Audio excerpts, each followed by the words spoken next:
Hi and welcome to Dad's Blocks.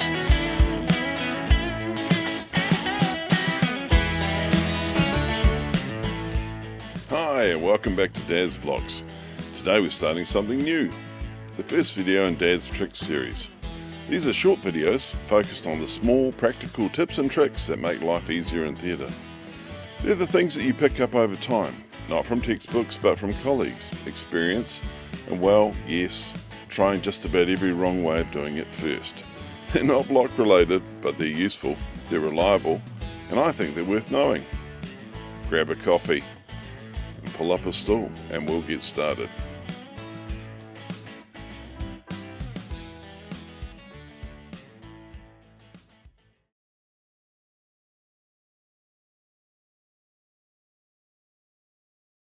Most of us were taught to tape an endotracheal tube, and for many cases that works perfectly well. Tape is quick, familiar and tidy. In the right circumstances, it's exactly the right choice. But as you gain experience, you also start to notice the cases where tape lets you down. The bearded patient, the sweaty trauma airway, the long prone spine case, or the ICU transfer where access to the airway will be limited once you leave the room. Learning to tie a tube doesn't replace taping, it augments it. It gives you another option where adhesion is unreliable or where the consequences of tube movement are high. Tying a tube is not about being old-fashioned or improvised. When done properly, it can be secure, adjustable and skin-sparing. In some situations, it's simply more reliable than tape. Like knot tying in any other context, it's a skill. If you don't practice it, it will feel awkward. But once you're comfortable, it becomes fast, reproducible and reassuring. The goal isn't to tie every tube. The goal is to recognise when tape alone is not enough, and to have the skill set to respond confidently when that moment comes. So learn to tape well, but also learn to tie, because airway security isn't about one technique. It's about having the right tool for the right situation in front of you. People tend to avoid tying the endotracheal tubes because they feel less confident with knots. We spend much of our day sticking things down with adhesive tape. The sticky stuff is just so familiar. Many have also had negative experiences with granny knots that have let go at the worst time, or refused to loosen to allow tube repositioning. I get it. A lot of people don't like knots, and they can be overcomplicated. If you're not a Boy Scout or a sailor or a climber, they can feel very unfamiliar. You can tie a rolling hitch if you can count to 2. Tell your left from your right. Pull on either end of a string. You can do it! This is a rolling hitch.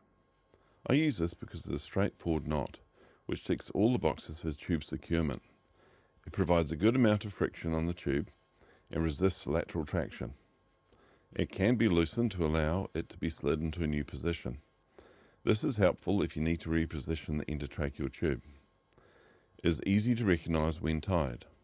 You know that a discerning anaesthetic assistant or ICU nurse will admire your professional looking knot. They know the truth. A pretty knot is a strong knot. The images here show the sequence of moves to tie the knot. This will be demonstrated further in the following videos. Now we're going to tie a rolling hitch using some rope to make it easier to see the knot, and I'm going to tie this over the bar. I take the rope and I pass that over the bar once to the right and a second time to the right before going back to the left of the standing end. I bring the working end through the little loop I've made, and now I stack my knot up so it's tidy before pulling the working end away from the standing end and making the knot secure.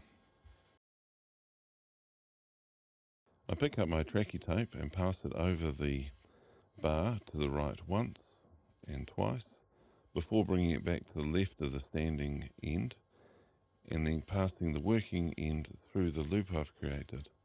I then stack the knot up to make it tidy before pulling the working end and standing end apart to cinch the knot down.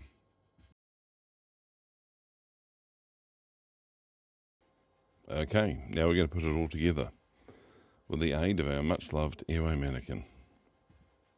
I pick up the trackie tape with my right hand, I wrap to the right once, and then a second time before going to the left. I go around the tube, underneath and back through the loop I've created in the trackie tape. I manage to not stack it up, slide it to where I want it on the tube, pull it tight. Now it's a matter of securing the tube with a bow,